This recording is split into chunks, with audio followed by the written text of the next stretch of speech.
Court martial کیسے ہوتا ہے؟ جنرل فیض کو کیا سزا ہو سکتی ہے؟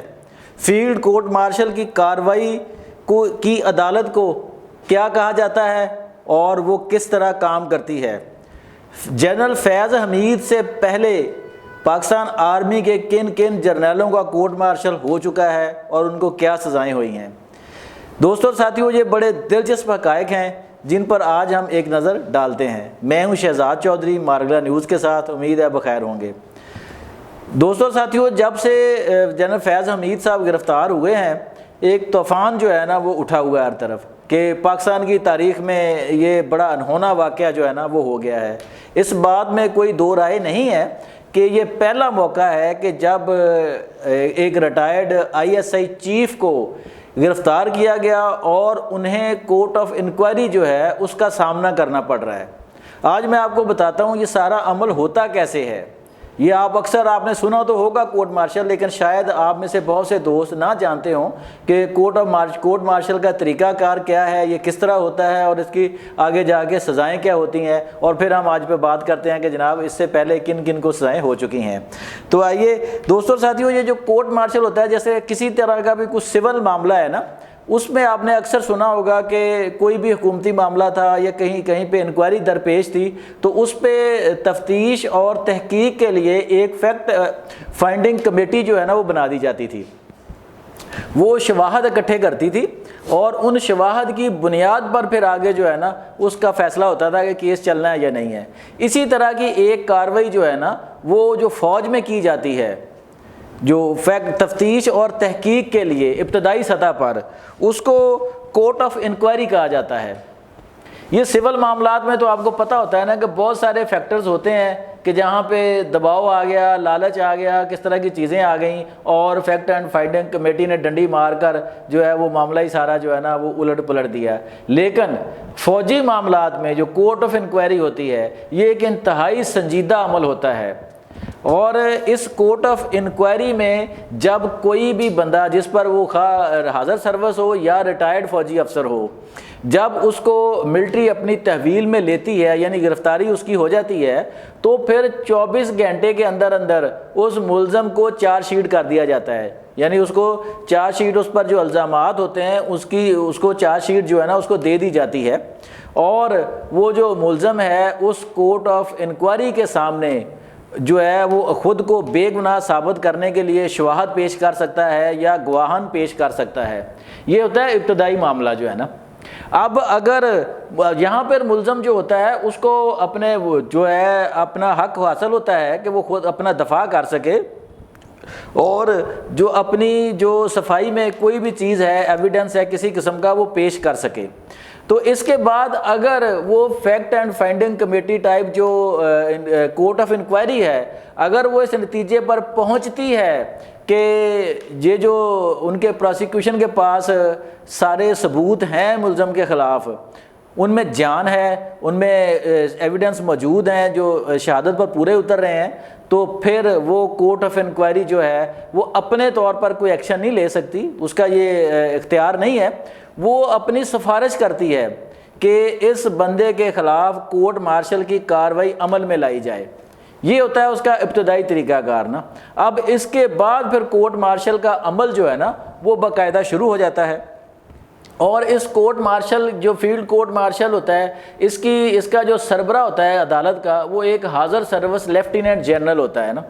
اس کے ساتھ 2 نمائندے اور شامل ہوتے ہیں۔ اسی طرح ایڈووکیٹ جنرل جو ہے اس کا ایک نمائندہ بھی عدالت کی معاونت کے لیے موجود ہوتا ہے۔ یہاں ملزم کو حق حاصل ہوتا ہے کہ وہ اپنے پرائیویٹ وکلا جو ہے ان کی خدمات حاصل کر سکے، یا وہ اپنی صفائی میں کوئی گواہان پیش کرنا چاہتا ہے تو وہ پیش کر سکے۔ اب جنرل فیض حمید پر جو الزامات ہیں کہ انہوں نے وہ جو اسلام آباد کی ہاؤسنگ سوسائٹی تھی اس پر قبضے کے لیے اپنا اثر و رسوخ استعمال کیا، اور پھر بعد از ریٹائرمنٹ جو ہے وہ آرمی قوانین کی خلاف ورزی کرتے ہوئے جو سیاست میں مداخلت کی، یا جب وہ خود سیاست میں موجود، جب وہ حاضر سروس DG ISI تھے یا DGC تھے تو ان کا کیا کردار رہا ہے، یہ ساری چیزیں جب وہ کورٹ آف انکوائری کے سامنے ہوں گی تو یقیناً یہ ایک ایسا معاملہ بن جائے گا جس سے جان چھڑانا شاید جنرل فیض کے لیے بہت مشکل ہو۔ تو دوستوں اور ساتھیوں، اب یہ ہے کہ اب یہ پروسیکیوشن پہ ہے کہ آپ کو پتہ ہے کہ جو وہ ٹاپ سٹی ہاؤسنگ سوسائٹی ہے اس کے مالک جو کنور معیز ہیں ان کے حق میں فیصلہ ہوا تھا سپریم کورٹ سے، اور پھر ان کے ساتھ جو معاملہ ہوا اس کی دبی خبریں میڈیا میں آتی رہی ہیں، لیکن کہیں بھی کھل کر نہیں بولا گیا کہ ان کے ساتھ مبینہ طور پر جنرل فیض حمید نے کیا سلوک کیا اور کس طرح اس کے اپنے بھائی کو فرنٹ مین بنا کر ان کی زمینیں ہتھیانے کی کوشش کی، یا ان کے گھر پہ چھاپا مار کر ان کا مال اور سونا وغیرہ قبضے میں لیا گیا۔ تو آپ چلتے ہیں اس کی ویڈیو کے دوسرے حصے کی طرف کہ جیسے میں نے آپ کو بتا دیا کہ کورٹ مارشل کیسے ہوتا ہے یا اس کا کیا پروسیجر ہے۔ اب دیکھتے ہیں کہ ماضی میں کیا کیا ہوتا رہا ہے، یہ بڑا دلچسپ ہے۔ یہ آپ کی دلچسپی کے لیے یقیناً بڑا اہم ہوگا کہ ابھی یہ کہا جا رہا ہے نا کہ پہلا کوئی جرنیل ہے جس کا کورٹ مارشل کیا جا رہا ہے یا کرنے کی تیاری ہو رہی ہے، ایسا نہیں ہے۔ ہاں وہ پہلے ISI چیف جو ہیں ضرور ہیں جن کو گرفتار کر کے اس موقع پہ آ گئے ہیں، لیکن اس سے پہلے بھی جو ISI کے چیف رہے ہیں نا ان کے خلاف ایکشن ہوتے رہے ہیں ماضی میں، جو ہے نا اس کا ریکارڈ سارا موجود ہوں جو میں آپ کے سامنے رکھتا ہوں۔ سب سے بڑا اہم نام جو ہے وہ lieutenant general retired Asad Durrani صاحب کا ہے۔ یہ اسد درانی صاحب وہی ہیں جو آپ کو پتہ ہے کہ مبینہ طور پر سیاستدانوں میں پیسے بانٹنے کے معاملات میں بھی ملوث رہے ہیں، لیکن ان کے خلاف کارروائی ہوئی تھی۔ انہوں نے جو بھارتی خفیہ ایجنسی را ہے اس کے سابق سربراہ SK دلت کے ساتھ مل کر ایک کتاب جو ہے نا وہ لکھی تھی۔ یہ کتاب کا نام تھا سپاہی کرانیکلز۔ یہ کتاب انہوں نے لکھی تھی جس پر بڑا اعتراض لگا کہ انہوں نے کوئی ایسی معلومات جو نیشنل ڈیفنس ایکٹ کے انڈر آ رہی تھی یا وہ افشا نہیں کی جا سکتی تھی، وہ معلومات وہ بھی انہوں نے اس کتاب میں پیش کر دی ہیں۔ تو عسکری قواعد و ضوابط کے مطابق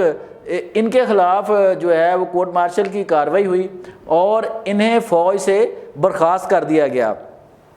ان سے تمام مراد واپس لے لی گئیں اور ان کے تمام رینک جو ہیں وہ بھی ضبط کر لیے گئے۔ لیکن اس کے بعد کیا ہوا؟ اس کے بعد ایک اور جو ہے فوج کے بڑے سینئر افسر جو تھے لیفٹیننٹ جنرل جاوید اقبال صاحب جو تھے، ان کے خلاف بھی نا اسی طرح کورٹ مارشل کیا گیا تھا۔ ان کو 14 سال قید بامشقت کی سزا سنائی گئی تھی، اور ان پر کیا الزام ثابت ہوا تھا کہ وہ بھی انڈین بھارتی ایجنسی را کے لیے جاسوسی کرتے رہے ہیں۔ لیفٹیننٹ جنرل تھے وہ بھی اور بڑے اہم آدمی تھے۔ اسی طرح یہ جو سیاسی سرگرمیوں میں مداخلت ہوتی ہے نا، جیسے ان پر الزام آ رہا ہے، اس طرح کے ایک الزام میں بریگیڈیئر نیاز صاحب کو بھی کورٹ مارشل کا سامنا کرنا پڑا تھا جنرل ایوب کے دور میں، کہ وہ مبینہ طور پر سیاست میں مداخلت ان پر الزام تھا جو ثابت بھی ہوا، اور پھر انہیں جو ہے وہ فوج سے نکال دیا گیا یا ان کے تمام رینکس ضبط کر لیے گئے۔ اسی طرح جو ہے پاکستان آرمی کے جو تھے ایک انتہائی اہم افسر اور بریگیڈیئر علی خان، ان کا بھی کورٹ مارشل ہوا تھا، اور ان پر الزام تھا ایک شدت پسند تنظیم کی معاونت کا۔ ان کا بھی کورٹ مارشل ماضی میں ہوا ہے۔ اس کے بعد ایک اور بڑے اہم نام آپ کو یاد ہوگا، جنرل ضیاء الدین بٹ صاحب جو تھے۔ جب 99 میں نواز شریف صاحب کی حکومت ختم کی گئی اور جنرل مشرف صاحب آ گئے، تو آپ کو یاد ہوگا کہ جنرل ضیاء الدین بٹ صاحب کو جو اس وقت DG ISI تھے، نواز شریف صاحب نے ان کو رینک لگا دیے تھے آرمی چیف کے، لیکن آرمی نے کو کیا، نواز شریف کی حکومت ختم کر دی گئی اور پھر ان کو جنرل ضیاء الدین بٹ صاحب کو بھی گرفتار کر لیا گیا۔ لیکن بہرحال ان کے بھی وہ سارے ان کے کورٹ مارشل ہوا، ان کے سارے چیزیں واپس لے لی گئیں، لیکن پھر ان کو جو ہے ان تمام الزامات کے وہ نواز شریف کے ساتھ سازش میں شریک تھے ان سے بری کر دیا گیا۔ یہ تو ایک سیاسی معاملہ تھا۔ اسی طرح ایک ISI کے سابق بڑے اہم سربراہ جنرل جاوید اشرف قاضی صاحب تھے۔ یہ جنرل جاوید اشرف قاضی صاحب جو تھے، ان کے ساتھ میجر جو تھے نا میجر جنرل سعید الظفر صاحب جو تھے، ان کا بھی کورٹ مارشل ہوا۔ پھر میجر جنرل حامد حسن بٹ اور بریگیڈیئر ریٹائرڈ اختر علی بیگ صاحب کا کورٹ مارشل ہوا، اور ان پر الزام کیا تھا؟ آپ کو پتہ ہوگا کہ پنجاب کے دارالحکومت لاہور میں ایک ریلوے کی زمین پر Royal Palm country and golf and country club بنا تھا۔ یہ جنرل مشرف کا زمانہ تھا، تو وہ اربوں روپے کی ریلوے کی زمین تھی جو انہوں نے ایک ملیشین کمپنی کو دی۔ بعد میں وہ پاکستانی جو لوگ تھے ان کی ملکیت میں آ گئی، اور اس میں اربوں روپے کا سرکار کو ٹیکہ لگایا گیا۔ تو اس کیس میں جو ہے یہ سربراہ جو تھے ISI کے لیفٹیننٹ جنرل جاوید اشرف قاضی صاحب، ان پر کیس چلا تھا اور ان کو پھر سزا ہوئی تھی۔ تو دوستوں اور ساتھیوں یہ دیکھیں نا کہ جب بھی اس طرح کی کوئی چیز ہوتی ہے تو پھر ایک نئے سے نئی چیز سامنے آ جاتی ہے۔ یہ تاریخ میں ہم نہیں جانتے کہ ماضی میں کیا کچھ ہوتا رہا ہے۔ اچھا اب ایک اور آپ کو بڑے مزے کی بات بتاؤں کہ جب جیسے 99 کا ذکر ہوا تو 1999 میں فوجی کو کے بعد ایک بڑے اہم افسر تھے جو جنرل، آپ کو پتہ ہے جنرل پرویز مشرف صاحب تو اس وقت جہاز میں موجود تھے جو سری لنکا سے فلائٹ واپس آ رہی تھی اور ان کو اترنے نہیں دیا جا رہا تھا۔ اب جب وہاں پہ جنرل مشرف صاحب نے کاکپٹ میں سارا کنٹرول اپنے ہاتھ میں لیا تو ان کا رابطہ جو اہم ترین جنرلوں تھا، جنرل عثمانی اور جنرل جو تھے ان کے تھے، یہ ان کا صاحب کا نام جنرل محمود، یہ انتہائی ایک بڑے اہم افسر تھے۔ جنرل محمود جو ہے نا، یہ وہی جنرل محمود ہیں جو ملا عمر سے ملنے بھی گئے تھے جب امریکہ افغانستان پر حملہ کرنے والا تھا۔ اور اس وقت کیا ہوا تھا اس کا ابھی موقع محل نہیں ہے، وہ کسی وقت پھر ہم رکھیں گے، بات کریں گے اس پہ کہ وہاں پہ کیا بات ہوئی تھی۔ تو یہ جنرل محمود صاحب جو تھے ان کے خلاف بھی فوجی ایکشن ہوا تھا، ہاں جی، اور ان پر الزام کیا تھا کہ یہ جو پاکستان سے باہر القاعدہ کی تنظیم تھی نا، ان کے روابط ان کے ساتھ تھے،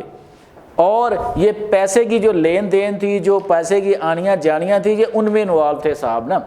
جب یہ ساری تحقیقات اور تفتیش اور ثبوت سامنے آئے تو پھر ان کو بھی اپنے کمیشن سے ہاتھ دھونے پڑے۔ جی ہاں، جنرل محمود صاحب تھے، آپ کو یاد آ جائے گا جب آپ واپس جائیں گے نا کہ اس دور میں جنرل محمود کو فارغ کر دیا گیا تھا اور سب لوگ حیران تھے کہ اتنے قریبی ساتھی کو جنرل پرویز مشرف نے کیسے فارغ کر دیا یار، جو اس کے اقتدار کا ذریعہ بنا تھا، لیکن پیچھے ایک بہت بڑی وجہ تھی۔ تو دوستوں ساتھیوں یہ تھوڑے سے چیزیں تھیں کہ جس کو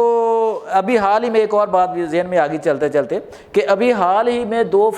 سابق فوجی افسروں جن میں ایک بڑا ہی متنازع عادل راجہ صاحب جو ہیں، وہ پتہ ہے سوشل میڈیا پر کس طرح ایکٹیو ہیں، پاکستان سے باہر ہیں، اور انہوں نے وہ سوشل میڈیا پر بیٹھ کر پاکستان آرمی کے خلاف وہ کچھ کرتے ہیں جس کی کوئی انتہا نہیں ہے۔ اسی طرح ایک اور ہیں حیدر مہدی صاحب جو ہیں، اب حال ہی میں فوج نے ان کے خلاف بھی کورٹ مارشل کیا ہے، ان کو سزائیں سنائی ہیں، ان کے رینک ضبط کر لیے گئے ہیں، ان کی تمام سہولیات جو ہے نا وہ ضبط کر لی گئی ہے۔ تو دوستوں ساتھیوں یہ تھوڑا سا پس منظر تھا۔ اب صرف چلتے چلتے ایک بات کرتا جاؤں کہ اس بات سے ایک چیز جو ہے جنرل فیض کی گرفتاری سے اب ایک بہت بڑا ایک نیا پنڈورا باکس کھل گیا ہے، بلکہ نا